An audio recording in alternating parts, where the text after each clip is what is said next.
Friends, मेरा नाम doctor दीपक धनखड़ है और आप सभी का मेरी एक और वीडियो में स्वागत है। आज की वीडियो में हम डिस्कस करेंगे माइग्रेन क्या है, उसका एलोपैथिक पर्सपेक्टिव क्या है, आयुर्वेदिक पर्सपेक्टिव क्या है और उसकी लाइन ऑफ ट्रीटमेंट क्या रहती है आयुर्वेद में, और आयुर्वेद कैसे बेहतर है एलोपैथी से इसकी मैनेजमेंट में। तो जो माइग्रेन है उसका पहले एलोपैथिक पर्सपेक्टिव हम समझने की कोशिश करेंगे कि एलोपैथी में हम माइग्रेन को कैसे देखते हैं। तो एलोपैथी के अकॉर्डिंग जो माइग्रेन है वो एक न्यूरोलॉजिकल डिसऑर्डर है और एक टाइप का थ्रोबिक पेन है, यानी आपके जो हेड है या ब्रेन है उसमें एक थ्रोबिक टाइप का जैसे चोट लगती है या फिर शार्प पेन होता है, और इसके एपिसोड्स होते हैं, स्पेल्स होते हैं, लंबे लंबे एपिसोड्स में आता है माइग्रेन, जैसे 12 घंटे, 24 घंटे, 48 घंटे, इस टाइप के लंबे स्पेल्स होते हैं। और हाफ पोर्शन में जनरली देखा जाता है माइग्रेन का पेन फुल आपके हेड में नहीं होगा, उसके हाफ पोर्शन में होगा। दूसरा फिर इसमें एक टर्म आ जाती है ट्रिगर फैक्टर्स। ट्रिगर फैक्टर्स क्या है? ऐसे फैक्टर्स जो आपके पेन को ट्रिगर करें, यानी पेन को की शुरुआत करें, जैसे कि जो कॉमन फैक्टर्स हैं जैसे कि हार्मोनल इम्बैलेंस इसका ट्रिगर फैक्टर हो सकते हैं, स्ट्रेस जो होती है, इमोशनल स्ट्रेस इसका ट्रिगर फैक्टर हो सकती है, चॉकलेट इसका ट्रिगर फैक्टर हो सकती है, चीज कुछ केसेस में देखी गई है कि ट्रिगर फैक्टर हो सकती है माइग्रेन का, चीज आपने कंज्यूम किया और माइग्रेन का एपिसोड शुरू हो गया।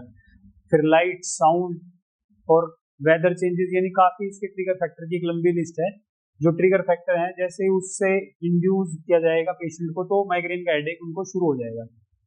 फिर एलोपैथी में इसकी मैनेजमेंट क्या है? एलोपैथी में एज सच क्योर तो माइग्रेन का कोई नहीं है, लेकिन इसकी सिम्टोमेटिक मैनेजमेंट करते हैं। जैसे पेन है तो उसके लिए पेन किलर दे दी, अगर वोमिटिंग का मन हो रहा है माइग्रेन की वजह से तो उसके लिए फिर वोमिटिंग को एंटी एमिटिक ड्रग्स दे दी। ऐसे कर करके हम सिम्टोमेटिक रिलीफ करते हैं, लेकिन रूट कोज फिर भी बना रहता है, जिसके कारण क्या है आपको टेम्परेरी रिलीफ तो मिलता है माइग्रेन में, लेकिन परमानेंट सोल्यूशन नहीं मिल पाता। अब आते हैं माइग्रेन के आयुर्वेदिक पर्सपेक्टिव पर। जो माइग्रेन है उसको आयुर्वेद में अर्धाव भेदक कहा जाता है संस्कृत में, और इसमें मेनली दो दोषों की इन्वॉल्वमेंट होती है, वात और पित्त। जब आपका वात का बैलेंस बिगड़ता है तो उससे आपको हेडेक होना शुरू होता है, और उस एपिसोड को बढ़ाने का और थ्रोबिक टाइप करने का काम करता है पित्त दोष। पित्त दोष अग्नि को बढ़ाता है, जिसके कारण आपको थ्रोबिंग पेन के लंबे लंबे स्पेल्स और एपिसोड्स आते हैं।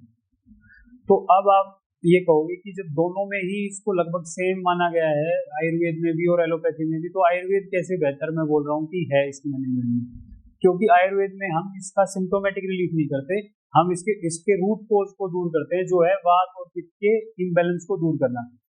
तो जनरली जब मैं माइग्रेन के पेशेंट कंसल्ट करता हूं तो पहले तो वात और पित्त को बैलेंस करने की कोशिश की जाती है, दूसरा लाइफस्टाइल चेंजेस किए जाते हैं, और पेशेंट को थेरेपी दी जाती है, जैसे नस्य और ओरल मेडिसिन भी दी जाती है। तो इन चारों के कॉम्बिनेशन से पेशेंट को जो है परमानेंटली माइग्रेन से छुटकारा मिल जाता है। तो अगर आपको माइग्रेन का इशू है तो आप मेरे से कंसल्ट कर सकते हैं और माइग्रेन से छुटकारा पा सकते हैं। तो मेरे से कंसल्ट करने के लिए आपके पास दो ऑप्शंस हैं। अगर आप दिल्ली एनसीआर से दूर हैं तो आप ऑनलाइन कंसल्ट कर सकते हैं। उसके लिए आपको प्ले स्टोर से ऐप डाउनलोड करना होगा। ऐप का नाम है डॉक्टर दीपक धनखड़, और उसको डाउनलोड करके वहां से आप ऑनलाइन अपॉइंटमेंट बुक कर सकते हैं। लेकिन अगर आप क्लिनिक पर आ सकते हैं तो मैं 2 दिन ओपीडी लेता हूँ नजफगढ़ दिल्ली में, सैटरडे और संडे। आप हमारे क्लिनिक के नंबर 9625400576 पर मैसेज करके या कॉल करके क्लिनिक की एड्रेस की इंफॉर्मेशन ले सकते हैं और मेरे से मिलके माइग्रेन की ट्रीटमेंट शुरू कर सकते हैं। धन्यवाद।